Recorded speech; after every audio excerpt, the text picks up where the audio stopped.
अतुल सुभाष की आप पुराने अधिवक्ता रहे हैं, कर्णिकता को जमानत मिली है जी।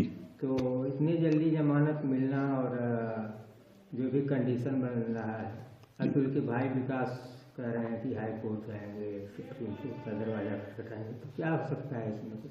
नहीं, देखिए, निश्चित रूप से बेल जो होती है, बेल का मकसद ये होता है कि कोई भी आदमी ट्रायल फेस करेगा। बेल का मतलब ये नहीं होता है कि वो आदमी छूट गया या वह दोषी नहीं है। बेल का जो जनरल लॉ है कि bail is a general rule and rejection is exception.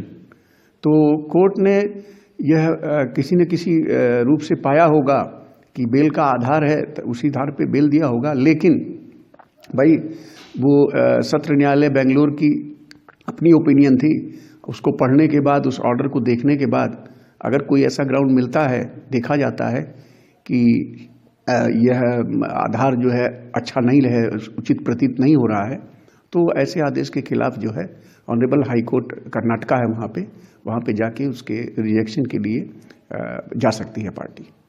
और निकिता का जो बच्चा है जी, तो उस पर क्या हो सकता है?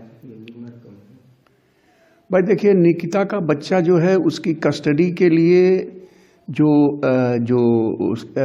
उसका मोड है, जो उसका तरीका है, वो डिफरेंट है। इस मुकदमे से उसका कोई मतलब नहीं है। जहाँ पे भी कानून ये है कि जहाँ पे भी उसका सही वेलफेयर हो सकता है, उसका जीवन अच्छा हो सकता है, तो ऐसे व्यक्ति के हक में जो है वो निश्चित रूप से वो उसकी कस्टडी में दिया जाना चाहिए। और मुझे इन परिस्थितियों में यही लगता है, जैसा कि मैंने गैदर किया है और लोगों से, कि उसको बोर्डिंग स्कूल में बहुत इनिशियल स्टेज में जो डाला गया है, वो ऐसा लगता है कि सही बात है कि उसका प्रयोग किया गया है, ही हैज़ बीन यूज्ड।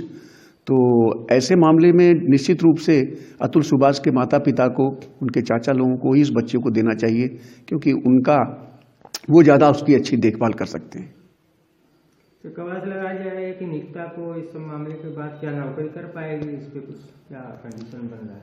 देखिए, ये सब चीज़ें ऐसी हैं कि जिसके लिए जो उनके इंस्टीट्यूशन में या उनकी जहाँ नौकरी कर रही हैं वहाँ पे जैसा कानून होगा, उस कानून के लिहाज से अगर वो गलत पाई जाती हैं या दोषी पाई जाती हैं, तो उस दशा में नौकरी जा सकती है। अदरवाइज़ जो है कंसिडर किया जा सकता है, जब तक मुकदमा चल रहा है तब तक यह भी हो सकता है कि वो नौकरी करे। अच्छा, ट्रायल के लिए क्या जौनपुर बेंगलुरु का मुकदमा यहाँ आ सकता है क्या? बिल्कुल, उसमें BNSS में भी है और पहले CRPC में भी ये प्रोविजन था कि सुप्रीम कोर्ट जो है एक स्टेट से दूसरे स्टेट पे किसी मुकदमे को लाने के लिए सुप्रीम कोर्ट को ही ये पावर है कि वो ट्रांसफ़र कर सकती है। और मुख्य जो उसका वो है कि कहाँ पे ट्रायल अच्छा हो सकता है, इस चीज़ को ही देख के सुप्रीम कोर्ट ऑर्डर करती है। अतुल सुभाष को कल जमानत, जो मामला चल रहा था उसमें निकिता को जमानत मिल गई है जी, तो अभी जांच चल रही थी जी। तो इतनी जल्दी जमानत मिलना क्या? देखिए, जमानत का मिल जाने का मतलब ये नहीं है कि वो लोग दोषी नहीं हैं।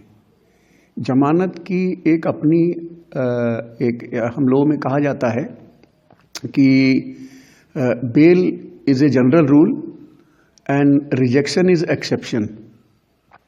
तो निश्चित रूप से अभी पूरा जजमेंट, बेल का जो ऑर्डर है वो देखने को नहीं मिला है, लेकिन निश्चित रूप से जो सेशंस कोर्ट बेंगलोर ने जमानत किया है, उनके उन बिंदुओं को देखना पड़ेगा कि किन बिंदुओं को आधार मान के बेल दी गई हैं, और अगर कहीं से वो अपेरेंटली गलत लगता है तो उसके लिए हाई कोर्ट जाया जा सकता है, और रिजेक्शन के लिए जो है उसको अगर अच्छा ग्राउंड मिलता है तो उसके लिए हाई कोर्ट ऑफ वहाँ कर्नाटका है, वहाँ जाया जा सकता है। तो क्या वो ट्रायल के लिए जौनपुर भी आ सकता है? देखिए, ऐसा है कि जो हमारे यहाँ CRPC में और अभी BNSS में जो प्रक्रिया है कि एक स्टेट से अगर दूसरी स्टेट पर के पास मुकदमे को ट्रांसफ़र करना है, तो यह पावर केवल सुप्रीम कोर्ट को है।